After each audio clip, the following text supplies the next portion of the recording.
Hi everybody, I am Reverend Nakia Berryhill, and this is a statement from the Combahee River Collective. I'm going to be reading this from my iPad, and so the reflection is going to be in my glasses, so sorry about that. Combahee River Collective. We are a collective of Black feminists who have been meeting together since 1974. During that time, we have been involved in the process of defining and clarifying our politics, while at the same time doing political work within our own group and in coalition with other progressive organizations and movements.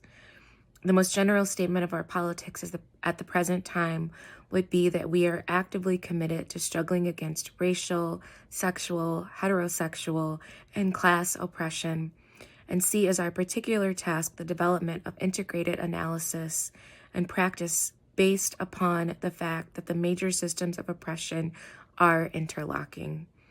The synthesis of these oppressions creates the conditions of our lives. As Black women, we see Black feminism as the logical political movement to combat the manifold and simultaneous oppressions that all women of color face. We will discuss 4 major topics in the paper that follows. Number 1, the genesis of contemporary Black feminism. Number 2, what we believe, i.e., the specific province of our politics. Number 3, the problems in organizing Black feminists, including a brief history of our collective. And number 4, Black feminist issues and practice. Here's the first one. It is the genesis of contemporary Black feminism. Before looking at the recent development of Black feminism, we would like to affirm that we find our origins in the historical reality of Afro-American women's continuous life and death struggle for survival and liberation.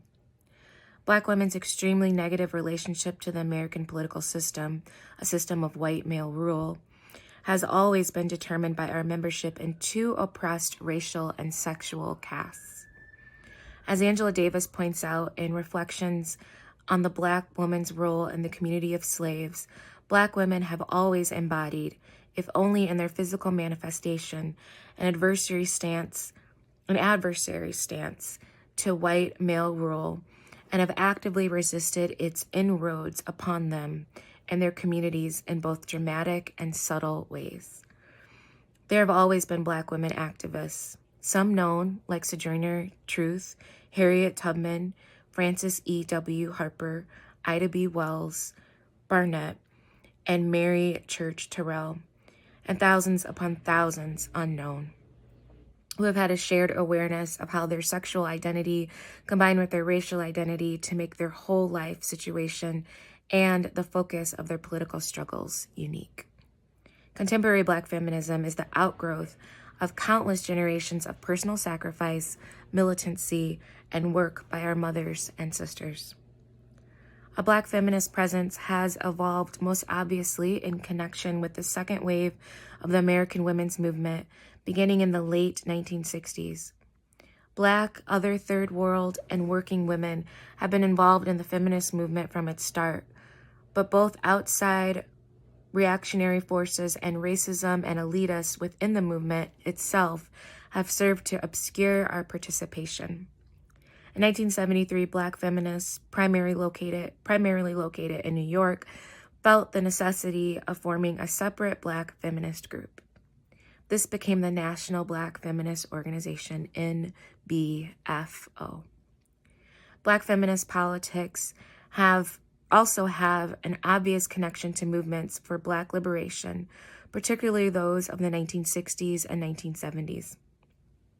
Many of us were active in those movements: civil rights, Black nationalism, the Black Panthers, and all of our lives were greatly affected and changed by their ideologies, their goals, and the tactics used to achieve their goals. It was our experience and disillusionment within these liberation movements, as well as experience on the periphery of the white male left, that led to the need to develop a politics that was anti-racist, unlike those of white women, and anti-sexist, unlike those of Black and white men. There is also undeniably a personal genesis for Black feminism. That is the political realization that comes from the seemingly personal experiences of individual Black women's lives. Black feminists and many more Black women who do not define themselves as feminists have all experienced sexual oppression as a constant factor in our day-to-day existence. As children, we realized that we were different from boys and that we were treated differently. For example, we were told in the same breath to be quiet, both for the sake of being quote-unquote ladylike and to make us less objectionable in the eyes of white people. As we grew older, we became aware of the threat of physical and sexual abuse by men. However, we had no way of conceptualizing what was so apparent to us, what we knew was really happening. Black feminists often talk about their feelings of craziness before becoming conscious of the concepts of sexual politics, patriarchal rule, and most importantly, feminism, the political analysis and practice that we women use to struggle against our oppression. The fact that racial politics and indeed racism are pervasive factors in our lives did not allow us, and still does not allow most Black women, to look more deeply into our own experiences and from that sharing and growing consciousness to build a politics that will change our lives and inevitably end our oppression. Our development must also be tied to the contemporary economic and political position of Black people. The post-World War II generation of Black youth was the first to be able to minimally partake of certain educational and employment options previously closed completely to Black people.